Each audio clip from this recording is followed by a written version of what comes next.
দর্শক সহকর্মী শাহানুর সরকার আমাদেরকে জানাবেন আজকের আবহাওয়ার খবর। শাহানুর, আজকে সারাদিনের আবহাওয়া কেমন যাবে আমাদেরকে জানান।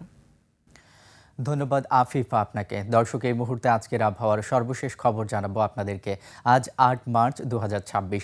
আবহাওয়া অধিদপ্তরের তথ্য অনুযায়ী আগামী ২৪ ঘন্টায় রংপুর, রাজশাহী, ঢাকা, খুলনা, বরিশাল ও চট্টগ্রাম বিভাগের দু এক জায়গায় বৃষ্টি ও বজ্রসহ বৃষ্টি হতে পারে। এছাড়া দেশের অন্যত্র আংশিক মেঘলা আকাশ সহ আবহাওয়া প্রধানত শুষ্ক থাকতে পারে।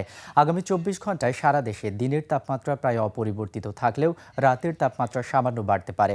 গত ২৪ ঘন্টায় ঢাকার সর্বনিম্ন তাপমাত্রা রেকর্ড করা হয়েছিল ২০ ডিগ্রি সেলসিয়াস এবং ঢাকার সর্বোচ্চ তাপমাত্রা ছিল ৩৩ ডিগ্রি সেলসিয়াস।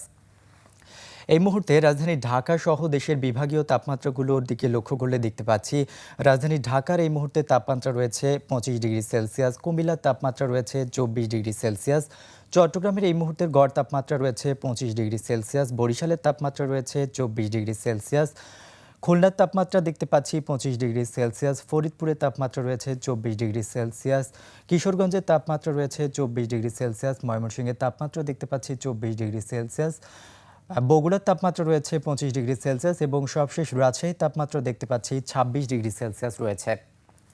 আজ সকালে ঢাকায় বাতাসের আপেক্ষিক আর্দ্রতা রেকর্ড করা হয়েছে শতকরা ৮৫%। আজ ঢাকায় সূর্যোদয় হয়েছে ৬টা ১৫ মিনিটে এবং আজ ঢাকায় সূর্যাস্ত হবে ৬টা ৫ মিনিটে।